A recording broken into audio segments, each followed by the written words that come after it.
Station, this is Houston. Are you ready for the event? Houston, this is Station. I am ready for the event. Houston ACR, this is Mission Control Houston. Please call Station for a voice check. Station, this is Houston ACR. How do you hear me? Houston ACR, I have you loud and clear. Please stand by for opening remarks. Hawaii. I'm Jeff Standing Bear, the Principal Chief of the Osage Nation. We are so excited to hear from the first Native American woman in space, NASA astronaut Nicole Mann, live from the International Space Station. And we welcome everyone to join us for this out-of-the-world experience today. Now, here's our first question. Hi, my name is Milana McGlaston. My question is, did you bring anything of your tribal heritage on this mission?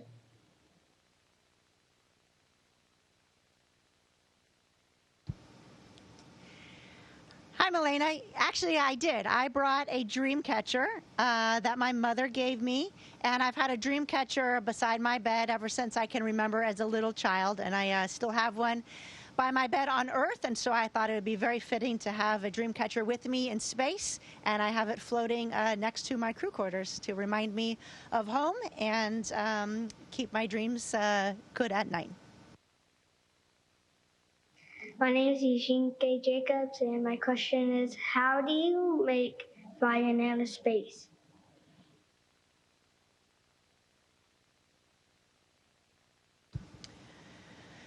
So in space, we can make fire, but it has to be in a very controlled environment. And the really cool thing about flames in space is that instead of burning like you can imagine on a candle, they burn it in a sphere. And because we're in microgravity, heat doesn't rise. So that gives you that sphere. And microgravity allows us to study and better understand the components of combustion. And this could lead to more efficient engines on Earth, and will also help us learn how to control fire to stay safe in space. My name is August Holding, and my question is, how many different languages are spoken between the members of Expedition 68?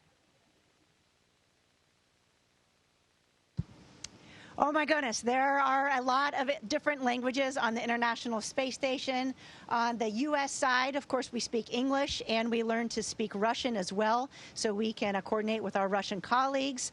We have a Japanese astronaut on board, Koichi Wakata. He speaks Japanese, German, English, Russian, and probably a few more languages. And then, of course, the Russians all speak English and Russian, and some of them speak other languages as well. So it truly is an international crew. Hi, my name is Warishi Hamilton. My question is, do you have your own room? I do have my own room on the International Space Station, and it's called Crew Quarters, or CQ for short. It's the size of a phone booth, and really that's all the space you need. And because we don't have a floor or a ceiling in space, in Node 1, where we have the crew quarters, you have one person that sleeps on the deck of space station, somebody that's port, somebody that's starboard, and somebody that's overhead. And my room happens to be overhead. My name is Max Primo. My question is, do you wear a seatbelt on the space station?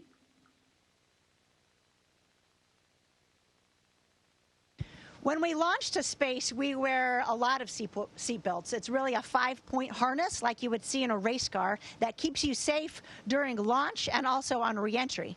But once you get to the space station, you don't need a seat belt. You're free to float around. Now, when it comes nighttime and you're ready to go to sleep, though, many people will bungee themselves to the wall of your crew quarters so that you don't float around in your little room while you sleep. Hi, my name is Gianna Jones, and my question is, how long did it take to train for this mission?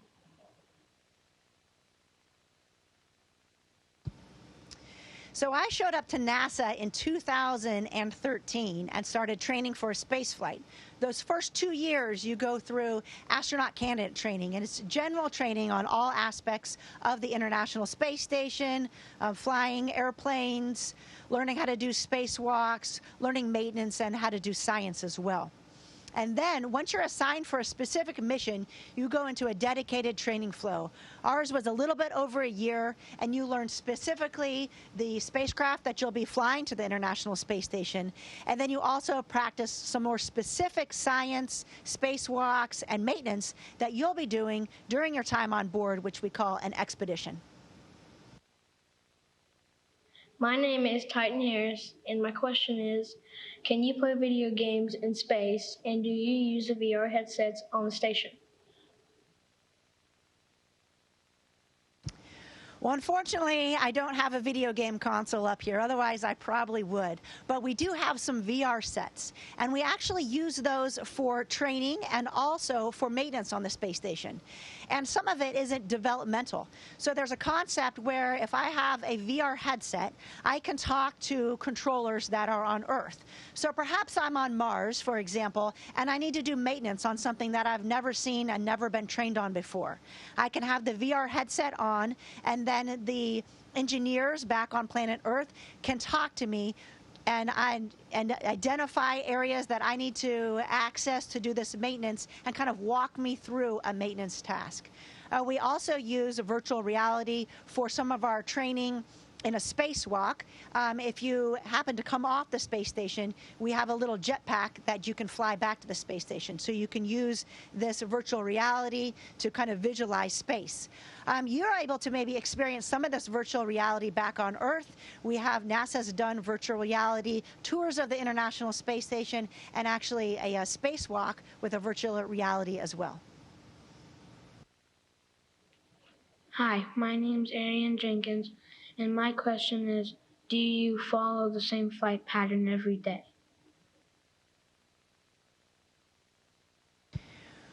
In general, we are 250 miles above Earth, and we're traveling at 17,500 miles per hour. So as we go around the planet, it takes 90 minutes for one revolution. And so we will cover a ground track. They'll go between 52 degrees north latitude and 52 degrees south latitude. So if you look at it out on a map, it looks like we do kind of like a sine wave or a squiggle over the planet. And the great part about that is you get to see all aspects of the planet between those two latitudes, day and night passes. That provides some great science for Earth observation. Unlike some satellites that are limited in their orbit or they may be stationary over Earth, we're able to get eyes on the majority of the planet. My name is Izzy Holding, and my question is, does the crew rotate household chores while on duty? Of course we rotate household chores. Just like at home, everybody needs to pitch in and do their job. So we clean on the weekends. We have about a 2 to 3 hour block dedicated for housekeeping, and each of the crew members rotate through their assigned modules for that week, and it's on a 4-week rotation. So last week I cleaned Node 3 and the PMM. Node 3 is the area where we have our hygiene stations, our toilet, as well as our workout machines, T2, which is the treadmill, and ARED, which is the weightlifting device. And so it's important that we keep all those areas clean. My name is Anthony Cass, and my question is, can you listen to music up in space? You absolutely can listen to music in space. It's one of my favorite things to do when I'm exercising. And so we have some connectivity to the internet, but we have to make sure we have good satellite passes during that time, so it can be a little bit spotty. But we also have playlists that we made prior to coming to space, and then we have a psychological support team at NASA that uplinks those playlists to space, so you can listen to some of your favorite music while you work out and make sure you get a good sweat in. My name is Jimmy Walcott, and my question is, what's your favorite hobby to do in space? There are so many fun things to do in space. I really enjoy microgravity and floating around and just experiencing it. It's like having a dream and you're flying, or it's like being Superman and jumping through the modules. But I say my favorite hobby is really just looking out the window. We have a cupola, which has a series of 6 windows that point at planet Earth. And it's just amazing to spend time looking out the window and seeing our planet pass by. The day passes are beautiful with the blue of the ocean and the white of the clouds, and you can see all types of different terrain and cities. But the night passes are just as spectacular. You can see lightning jumping from cloud top to cloud top at night. Sometimes you can see auroras on the poles, and you can actually see these beautiful city lights. It really gives you a great perspective of our beautiful planet. My name is Joseph Judy, and my question is, how do you know when you've reached microgravity?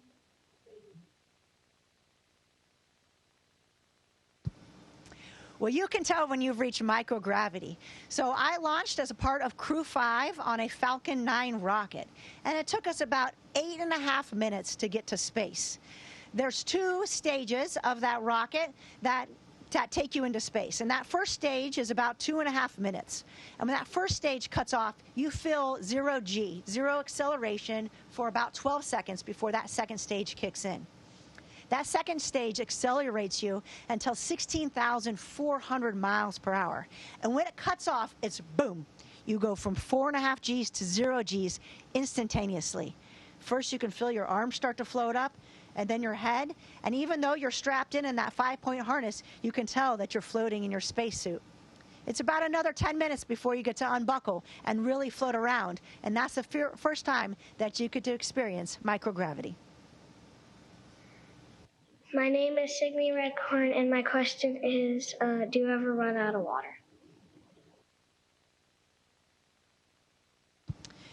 Fortunately, we have a system on board the space station that reclaims most of the water.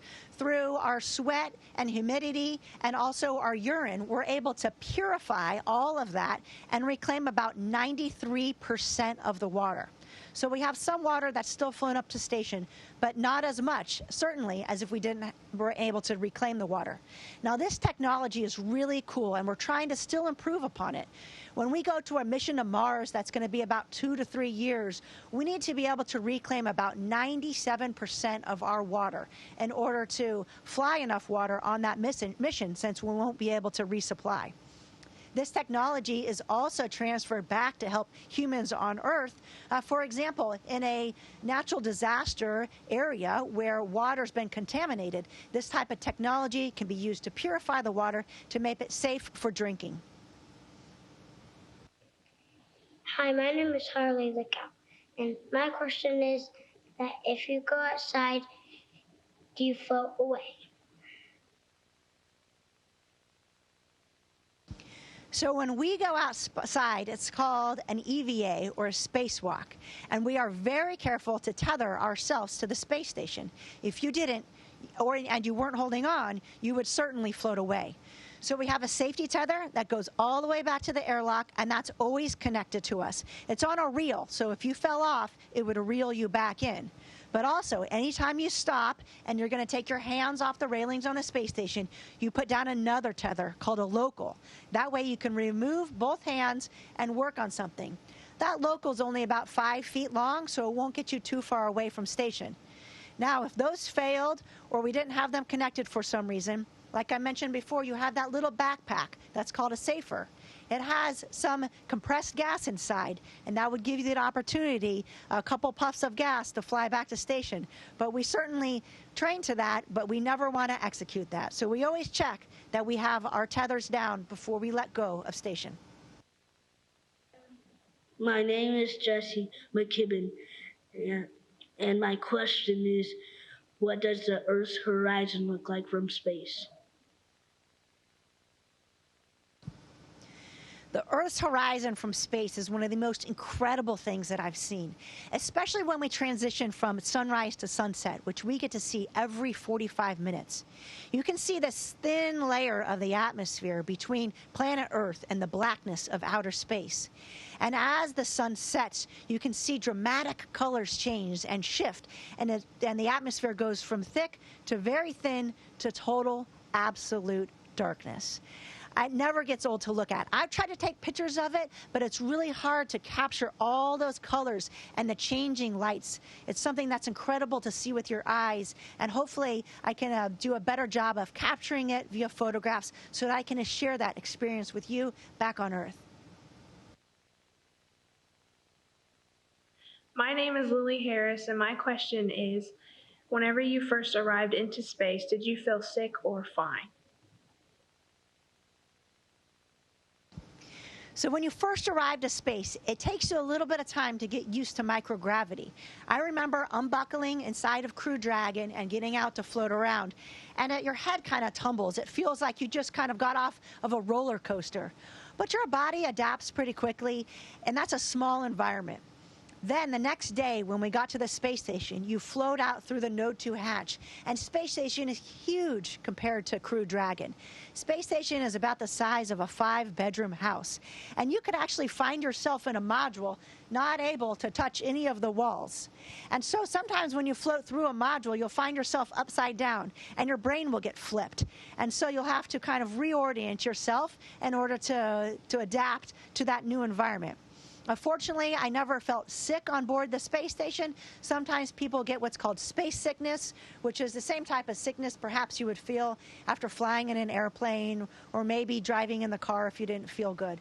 But usually everybody's better after a day or two. It's amazing how quickly your body can get used to this incredible environment. My name is Makani McGlaston, and my question is, how do you power the station? So we have 4 sets of huge solar arrays that gather energy from the sun to power the space station. They also charge batteries. So when we're in sunlight and we can gather that energy from the sun, we use that to power station and to charge the batteries, so that when we are in eclipse and we don't have any sunlight available, then we'll use the power from the batteries to draw that to power space station. And that goes back and forth between the day-night cycles.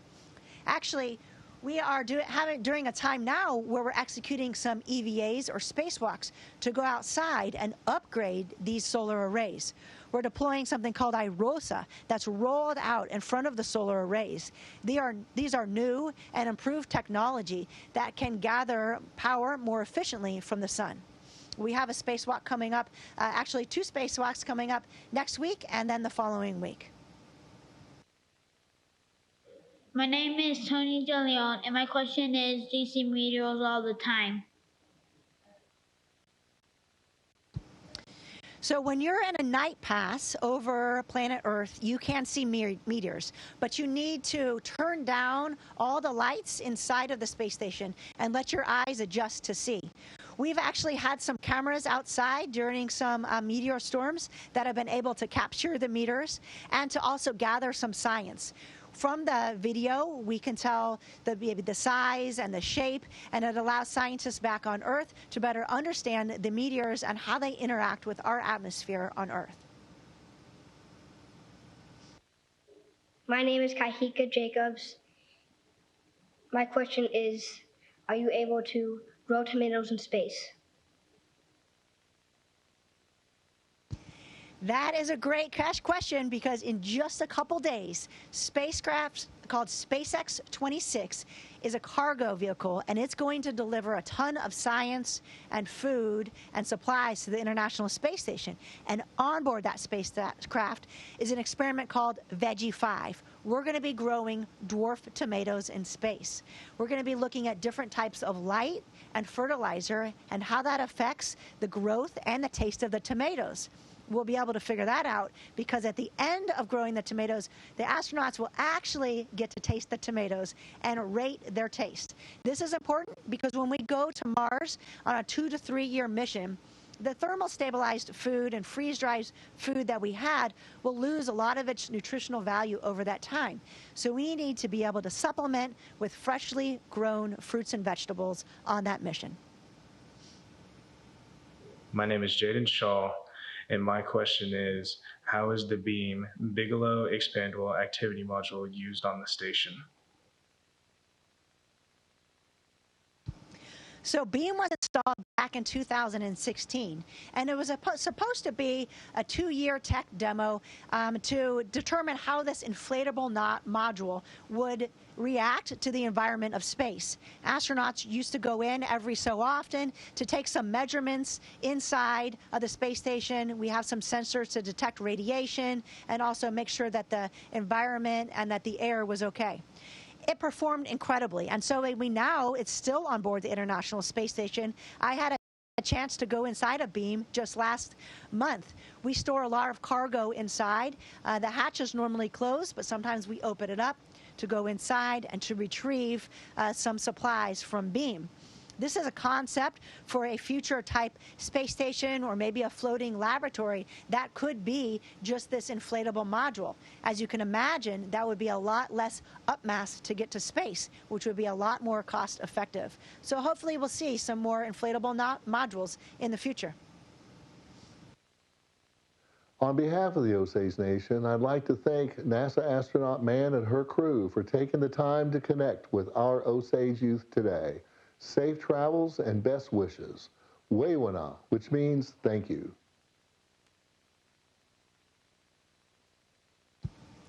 Thank you so much for having me. I really enjoy the questions.